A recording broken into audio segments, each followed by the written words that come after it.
India का medical system जल्द ही collapse होने वाला है। 9 मार्च 2016 को इंडिया की पार्लियामेंट्री कमेटी ने यह ओपनली एक्सेप्ट किया। जी न्यूज में पब्लिश्ड एक रीसेंट स्टडी के हिसाब से इंडिया में बस गेस करो कितने परसेंटेज सर्जरीज फेक की जाती होगी। वेल, अ फ्रीकिंग 44% सर्जरीज फेक की जा रही है। मतलब almost half of the surgeries completely unwanted होती है, सिर्फ पैसे कमाने के मकसद से की जा रही है। इसी रिपोर्ट ने इन सर्जरीज को बाइफरकेट करके भी बताया था कि कौन सी सर्जरियां हैं। इंडिया में होने वाले 55% heart surgeries, 48% uterus surgeries, 47% cancer surgeries, 48% knee replacement surgeries, 45% C section surgeries completely unnecessarily हो रहे हैं, सिर्फ पैसे ऐंठने के मकसद से।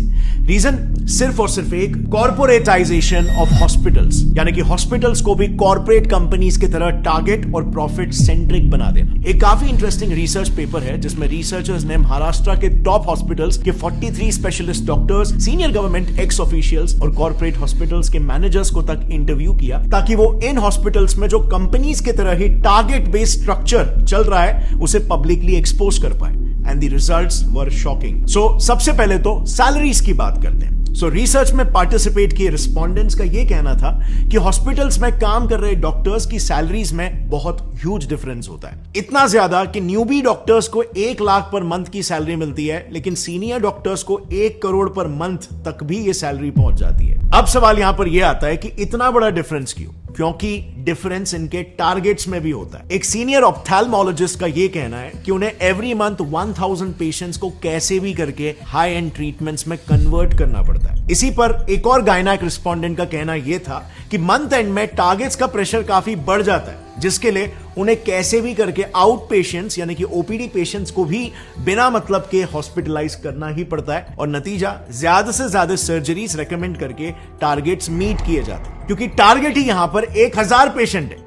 अब आप खुद ही सोचो, हर हॉस्पिटल में, हर डिपार्टमेंट, जैसे ऑप्थेल्मोलॉजी में ही ले लो, उसमें मिनिमम 5 से 6 डॉक्टर्स होते हैं और सबको सिमिलर टारगेट्स दिए जाते हैं। तो just imagine hospitals profit and our loss. And by the way, these targets are taken very seriously. उसी रिसर्च में कई सारे सीनियर डॉक्टर्स का यह कहना था कि अगर कोई डॉक्टर अपने टारगेट्स को लगातार 2 महीनों तक मिस करता है तो बिल्कुल कॉर्पोरेट्स जैसा ही उसको वर्बल वार्निंग मिल जाएगी या फिर एक मेमो दिया जाएगा, और उसके बाद भी अगर टारगेट्स मीट नहीं होते तो of course tata bye bye. So आप यहां पर देख सकते हो हॉस्पिटल इंडस्ट्री कैसे एक सर्विस इंडस्ट्री होनी चाहिए, जिसमें कस्टमर, पेशेंट टॉप प्रायोरिटी होना चाहिए, बट यहां पे प्रॉफिट टॉप प्रायोरिटी हो जा रहा है। और bye the way, in targets का ट्रैक भी हॉस्पिटल हायर्ड मैनेजमेंट प्रोफेशनल्स यानी कि एमबीएस, जो कि बड़े बड़े एमएनसीज में ऑपरेटिंग ऑफिसर्स, एग्जीक्यूटिव, सुपरवाइजर्स ऐसे काम करते हैं। ये लोग बकायदा डॉक्टर्स के इन टारगेट्स का ट्रैक रखते हैं, एंड ऑफ कोर्स यहां पर डॉक्टर्स भी उतने ही डेडिकेशन के साथ ये टारगेट्स को पूरा करते हैं, क्योंकि जैसे हमने देखा उनकी सैलरी बहुत ही हाई होती है। लेकिन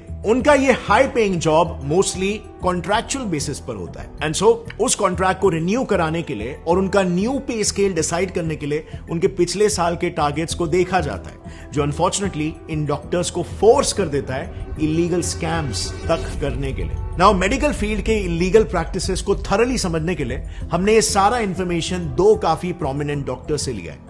पहला है Padma Bhushan and Padma Vibhushan awardee doctor BM Hegde, जो उन्होंने एक आर्टिकल लिखा था, उस आर्टिकल का रेफरेंस है। और दूसरा रेफरेंस हमने लिया है एक बुक से called dissenting diagnosis by doctor Arun Gadre and doctor Abhay Shukla. लेकिन काफी ढूंढने के बावजूद भी हमें यह बुक ऐसे पब्लिकली अवेलेबल नहीं मिली, लेकिन हमें बिजनेस इनसाइडर का एक आर्टिकल मिल गया जिसमें उस बुक के कुछ मेन एक्सर्प्ट्स अवेलेबल है। Starting with the first scam, जो इतना घिनौना है कि इंसानियत भी काइंड ऑफ शर्मा जाए। Keeping dead patients alive. Times of India ने ऐसे कई सारे केसेस पर एक रिपोर्ट पब्लिश की है जिसमें डॉक्टर्स डेड पेशेंट्स को भी जिंदा बताकर उनके ट्रीटमेंट्स चालू रखते हैं, ताकि ज्यादा से ज्यादा पैसे बनाए जा सके, और फिर अंत में जाकर सच्चाई पब्लिक करते हैं। टीओआई में ही पब्लिश्ड एक केस में एक हॉस्पिटल ने पेरेंट्स को बिना बताए उनके 14 साल के ब्रेन डेड बच्चे को 1 महीने तक वेंटिलेटर पर रखा। 1 महीने तक जो बच्चा मर चुका था उसे जिंदा बताया गया और वेंटिलेटर पर रखा, खर्चा जनरेट किया, एंड बाद में हॉस्पिटल गिल्टी प्रूव भी हुआ, एंड उनकी फैमिली को 5 लाख रुपए कॉम्पेंसेशन के लिए दिए। अब 5 लाख रुपए मॉनेटरी कॉम्पेंसेशन तो हॉस्पिटल को देने पड़े, बट ये आप और मैं भी जानते हैं कि उस वक्त पेरेंट्स ने जब ये बात सुनी होगी, जब ये सच्चाई उन्हें पता चली होगी, तो उन पर क्या बीती होगी।